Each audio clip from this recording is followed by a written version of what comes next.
গীতা গীতা।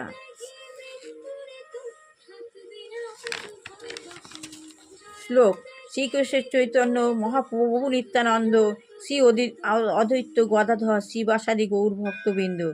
এর অর্থ হচ্ছে শ্রীকৃষ্ণ চৈতন্য প্রভু নিত্যানন্দ, শ্রী অদ্বৈত আচার্য, শ্রী গদাধর ও শ্রীবাস আদি শ্রী গৌর ভক্তবৃন্দের চরণ কমলে আমি সশ্রদ্ধ প্রণাম নিবেদন করি।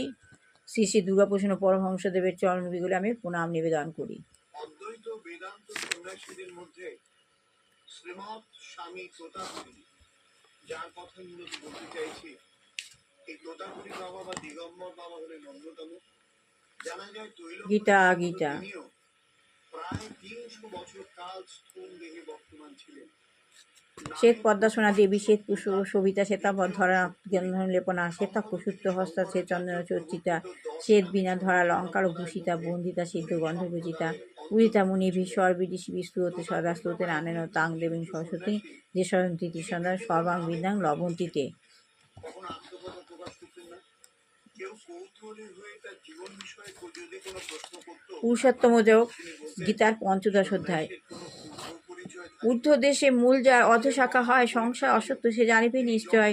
বৃক্ষমূল পরব্রহ্ম বুদ্ধি অহংকার, এই সব শাখা যে জানিবে ইহা ধ্বংস নাই লয় নাই এই অসত্যে।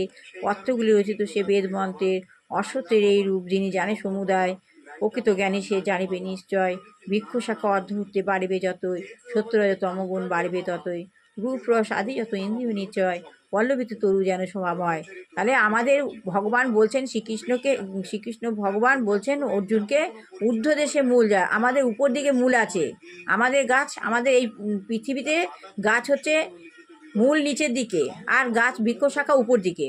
আর উপরে যে গাছ আছে, আমরা উপরে গিয়ে ধ্যান করি। আমরা ধ্যান করি কোথায় গিয়ে? আমরা উপরে যাই, উপরে গিয়ে শরীরটাকে উড়িয়ে নিয়ে উপরে গিয়ে নিচে নেমে আসি, তাই তো? উপরে গিয়ে ধ্যান করি, সেখানে একটা গাছ আছে, সেই গাছের নিচে ভগবান আছেন। সেই ভগবান সেখানে মূল যার, ওই শাখাটা গাছের মূল হচ্ছে ঊর্ধ্ব